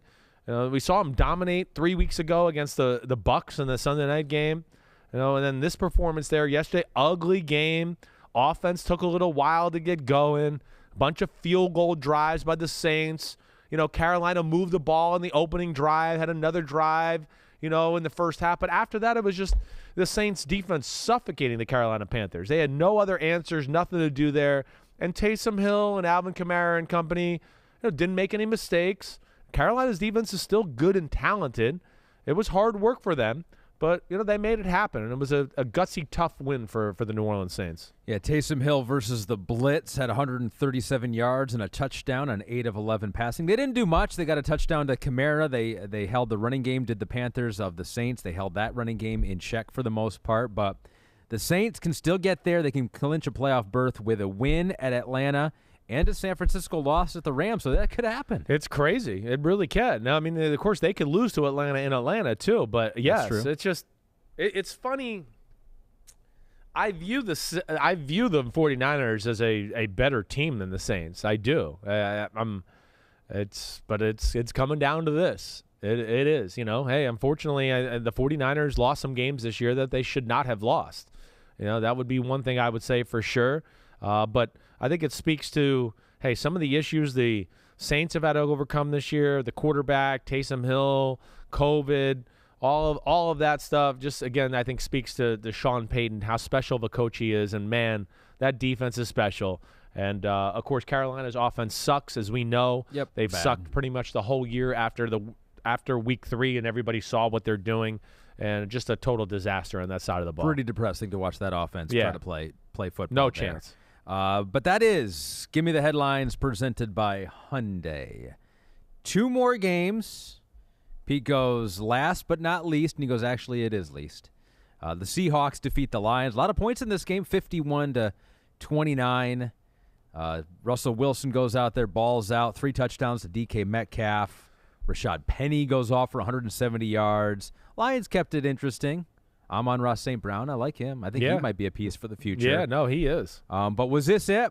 Was this the farewell, the swan song for Russell Wilson in Seattle? Last game there, and maybe even Pete Carroll. I feel like it is. For Russ. For Russ, for sure. I will be shocked to see Russell Wilson back in Seattle. I will. I'm just going to flat out say that. Yeah, it was good yesterday. You know, again, it wasn't like the passing offense or anything like that. It was pretty early on. The story really early on was Rashad Penny and them running the ball. Yes. Where I'm just glad everybody is getting to see the talent that guy has. You've always been high on him. I loved him coming out in the draft. I did. I just thought, man, I mean, he's big and powerful, and he had unbelievably quick feet, and you could see he's got like not game-breaking speed, but a guy that can rip a 30 or 40-yard touchdown off. I'm not so sure you can go 80. He's not like that, but I really like his game, no doubt about that. They got something there in Rashad Penny, and we'll see where he goes. Yeah, if he'll even be there. They didn't extend that 50-year option. Yeah, how on could him. they? How could they? So he'll be a free agent at the end of the year. Sam Olson's wondering about the Seahawks. So where do they go from here, he says? It seems currently they have two options. So Sam sees them as having two options here. Number one, you can fire Pete, hire an offensive head coach who can run a quarterback-centric offense. Or two, trade Russell Wilson and get picks for a rebuild. Yeah. Do you see those as the two options? I look at those. Those kind of what we've talked about, on the pod and on Pro Football Talk with Florio. I think it's one of those two options. I do. Again, I think if they keep Russell or want to keep Russell, that means Pete's going to have to go. Can Pete Carroll really bring in an offensive coordinator and just let him do his thing and, let the team play through Russ and have his defense take the back seat? I don't know. I don't envision that happening with Pete Carroll as the head coach. We've had these conversations before, just like last year, the 2020 season. They kind of let him cook, but as soon as he hit one little bump in the road, it was like, well, we're going back to defense and running the ball. That's what we're going to do. So obviously that's the way Pete Carroll wants to play. But I do look at those as the only two options, or the two options to look at there. I don't know which one they're going to take. I don't. They're obviously going to be able to get a king's ransom for Russell Wilson if they do trade him. Can they? Russell hasn't been as good. No, I know. He was injured. There's some questions there. I get it. He's definitely not as elusive as he once was. He's still Russell Wilson. He's still really good. I still think, yes. We're still talking about 3 first-round picks, I would think, or maybe 2 first rounds and a bunch of other things to go along with. 2 first rounds, 2 second-rounders, something of that nature for a guy like Russell Wilson, who, again, is only, 33 years old, 32 years old, somewhere in that range. But, yeah, I think that to sum it all up, I almost felt like even during where they, placating to Russell to, appeal to him by look at all these you're throwing touchdown passes today. This is great. Right. You sure you don't want to stay here and do that? You're cooking, Russ. I almost got that feeling yesterday watching the football game. Would you say, Pete, 33? 33. Same age as Matthew Stafford. Yeah. So Matthew Stafford got 2 first-round picks for him, and you had to trade Jared Goff. Gosh, and Stafford got in the NFL 2 years, 3 years before Russell? I think so, because Matt Stafford was 20 years old when he got drafted. So could be 3 years before. Yeah. So it could be the dawn of a new era for the Seattle Seahawks. If that was it, they went out with a bang in Seattle with a 50-burger against the Lions. The Bears invited the Giants into town. Jeez. And this one was not a fun game for anyone involved, really. Even the Bears were probably felt bad for the Giants. 29-3. The Bears defense with 4 takeaways. They had a safety, 4 sacks, pressuring Mike Glennon basically on every pass. So they had negative 10 passing yards if you include sacks in there. It's unbelievable. That doesn't even seem possible. The Giants, this is right. They are the worst team in the NFL right now, right? How can you not look at them and say they're the worst team? I think right now, I think you could probably say that it's them or the Jaguars. I think that's fair to say with the way they've played over the last few weeks. I don't think that's crazy, it was embarrassing yesterday. There was no chance. The game was over literally 5 minutes into the game. Not 5 minutes of playing time, actual 5 minutes of actual time where you were wait, kickoff was at 1:04 and it's 1:12 and the game's over. It's over. And they were down 14-0. Again, stupid interception or the offensive line can't block, strip sack, fumble. That was it. You knew they weren't going to be able to overcome a 14-point deficit on the road in Chicago. Bears defense pretty good with Mike Glennon at quarterback. No, absolute disaster by the Giants yesterday. Absolute disaster. The one thing I do want to say, too, is a little bit again, I'm a Giants fan. This is where a little I wanted to look it back and go I guess what I want to say is why did we fire Jason Garrett when we fired him? I don't know. Why? The offense has been shitty as shitty can be ever since he left. at least had a fighting chance to a degree when he was there.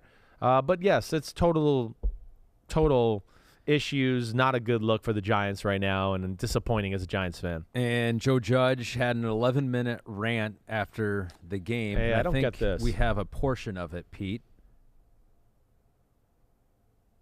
Pete says, what'd you say there, Pete? He said all 11 minutes we're going to listen to. Just kidding. Yeah, no, we'll listen to a little snippet here of Joe Judge after the game.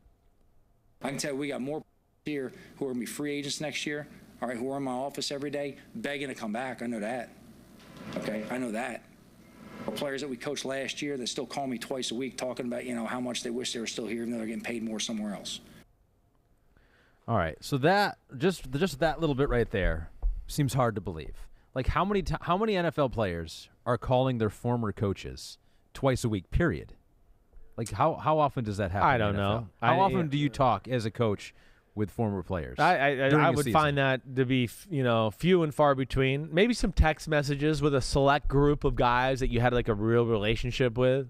Maybe I could see that, And so they go, "Hey, Coach Judge," and maybe hey, that's Coach where Judge. he's embellishing. Me checking in again. I just want to let you know, like I do want to come back. I know I just texted you a couple days ago too. Well, I mean, it's just it's a guy who's got his back. He's backed into a corner and he's feeling insecure. And so you he's know trying Joe to sell. Judge, and you like him a lot. I do. I like Joe Judge a lot. I do. Again, yeah, I've been a pretty big defender of his throughout the year. I don't think that was the best look for him. No, I'm not going to disagree with the fan base or people out there. That's on a day like that, you got to take it on the chin and make no excuses and just kind of say it for what it is. It's just we got our butts whooped. It wasn't good enough by me, the players. It was a total butt whooping we received from the Bears organization. That's kind of your only way out of that type of win there. You start to do that, yeah, you look like you're maybe making excuses, and then people pile on. And, again, did he have people on his team right now who are free agents that are probably saying they want to stay? I don't doubt that. I'm sure there's some there. It's just, it's just not a great look for him or what he's trying to sell there for the Giants football team right now. More to come on the Giants and what may happen next year. Bears too. I mean, they could be looking for a new head coach. Oh yeah, they will be.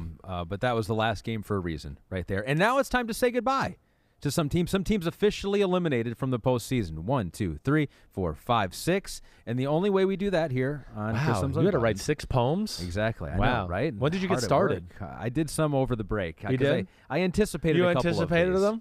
So you didn't anticipate. So you fresh. You had to write the Browns fresh. Yes. And the Dolphins fresh. Yes. And I guess the Vikings fresh.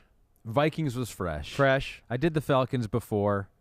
I think I did Washington before. Right. And what about Broncos? Broncos. I did that before. Okay. I was thinking. So you called your shot on the Washington Falcons. Yeah. I called that. Yeah. I called that. Awesome. So Kristen, do we have the music? Or do we? Oh, hold on. We're looking for the music here. Why don't you give me a beat? Give me a beatbox or absolutely not. Or I have a like limit that. on things I make myself look like a fool with. Got it. All right. Our music is broken here, Okay. so this will just be kind of like up on stage, freestyle, like spoken poems. Go ahead. Like they have that. Let's too. hear it. All right. Here lie the Denver Broncos. It's not a great shock that we've hit midnight on their season's clock, but this team's got cheddar, cap space, and the players will get better, all except for that guy, Drew Lock. Oh no, poor Drew. Crapping on Drew. Probably he is who he is probably at this point, unfortunately. Here lie the Miami Dolphins. All right, they slept through week 7 with a yawn, laying in bed well past dawn. You deserve this result and the birth of a cult. Have fun with the Kool-Aid to a nod. I mean, right? I mean, that was nice. Birth of a cult. I like that line. That was very good. Made their bed. They have to sleep in it. Yeah. Here lie the Atlanta Falcons. Their season was just kind of weird. Not nearly as bad as we feared. There was not misery. In fact, they made history. The first coach with a reverse beard. Remember that? Remember when Arthur Smith did that? Yeah, that was good. That was old school. That was crazy. Was that old school? It's or like, I I feel like it's like 1800s, right? That's what I wanted to say. That's like it was like yeah, we went way back. Like Abe Lincoln's brother had something like that, right? Yeah, okay, I can see that. Okay, here lie the Cleveland Browns, a franchise used to seeing things go bad. even with the good running game that they had. Now it's time for the offseason, which I'm looking forward to for a reason. A possible celebrity boxing match between Baker and Odell's dad. You never know, right? Yeah. With all those celebrity boxing matches. Yeah. That could be one on the docket coming up. All right, 2 more. Here lie, a lot of teams are done now. Here lie the Washington football teamers here. Their playoff chances were always quite tiny, but they had reasons to be whiny. They lost Fitzmagic, and their offensive line was so tragic, they let too many defenders touch the Heine key. That might have been your best one yet. That might have been the best one. I'm not sure it actually rhymed there, but the Heine key is awesome. I liked it. I liked it. And finally, here lie the Minnesota Vikings. All right. It ended when Mike Zimmer froze. Oh, what? We got the music back. Just for the Vikings. Just for the Vikings. Good. They deserve it. They just freshly eliminated on Sunday Night Football. Here lie the Minnesota Vikings. It ended when Mike Zimmer froze. Playoff dreams gone with his red nose. Kirk Cousins cannot gloat. In fact, now he has a new quote saying, "No, I don't like this. It blows." That's it. That's it for Kirk Cousins. That's it. "No, I don't like this. It blows." So that was it. That was it. Well done. Those were pretty good right there. Not bad, right? I thought they were actually all really good. You say you have to do a lot of work all the time? Yeah. Do you have to write 6 poems in a day? No, I mean, that's grinding. Never had to do That's that. a grind session right there. All right, the final thing we have to do is we have to look at our last game of Week 17, Points Bet Monday Night Football pick. Chris, you picked the Cleveland Browns 24-17 on Thursday's pod. You've never changed your pick to this day. Pittsburgh is favored by 3 in this game. Would you like to change your pick for the first time? No, I'm not gonna change my pick here Because the Browns are done. They no longer have playoff hopes. Yep. The Pittsburgh Steelers do. Yeah, no, I get that. I don't think it's really going to matter when they step on the field tonight and play the football game. Like Cleveland prepared all week like they were going to be playing for a playoff game. Yeah. In a lot of ways, there's 2 ways here. Just the psychological. First off, I think Cleveland's the better team. All right, and then there's 2 psychological things that I think play into tonight's game. One, where does Cleveland stand psychologically? In some ways. It could be like, well, the pressure's off and they can just let it fly. Just go out there and play. Right, and just let it fly and go, right, which could be a good thing. But it also could be the other way of like, it's over, and they don't give a shit. They don't really show up tonight. Right. I think the other thing I want to just go into is, of course, this is Big Ben's last game in Pittsburgh too. And I think the Steeler fans, the players on the team, they all realize that. They're going to want to send Big Ben out on a good note. So those are 2 things I do look at to see where this will go, or this could be interesting. I'm going to play the angle, though, that Cleveland kind of lets it fly. They're the better team. They're the better team. There's no pressure, and they'll be able to run and throw the ball and move the ball on the Pittsburgh defense. So Pete's rooting for this wild playoff scenario. So Pittsburgh win versus Cleveland and at Baltimore. Right. Indy loses at Jacksonville. In that case, the Steelers would make the playoffs. Unless the Chargers and Vegas tie. Yes. If the Chargers and Vegas tie, they both make the playoffs, and Pitt is out. So Wow. Pete asks, would the Chargers and Vegas just kneel down for 60 minutes on Sunday Night Football on NBC? Both teams come to an agreement before the game Right. and say, hey, Let's tie. let's just tie. Right. I'll kneel, you kneel, go back and forth for 60 minutes. Chris and Al just have to tell stories the whole game. Would a team ever do that? I don't think so. Okay, I don't probably think not that's going to happen. All right. Not if they want to be on their best, on their best performance the next week in the playoffs. Okay. Certainly. All right. Yeah. Roger Goodell may not like that too. No, definitely not. All right, so that's it. One more game to go, and then we got week 18. Week 18 coming along. We're getting there. Pete, We're almost did we at do the it? playoffs. Did we do it? I can't wait. Hour and 29. Did we get there? Little over. Okay. Sorry. Yep. Your proclamation at the start was my wrong. gosh. You were off by 15 minutes. Okay. We can't get past 145. I thought we were going That's really just what well. we are. I thought we were going really well there. We for a while. were until Requiem for a Dream. That ruined everything. All right, everybody, be good. Please send in questions for the Wednesday podcast. Let me break down something you guys want to know. I'm always down for that. I'm going to try to hit all the big games or the big storylines and big moments of Week 17, show you what happened there for the Wednesday What the F*** Happened podcast. As always, thank you to Under Armour for sponsoring Chris Sims Unbuttoned. And as always, thank you to the great host, Ahmed Fareed. He is amazing. Yes. Everybody be good. Enjoy the week. Happy New Year to everybody out there. Peace out. And clap it up.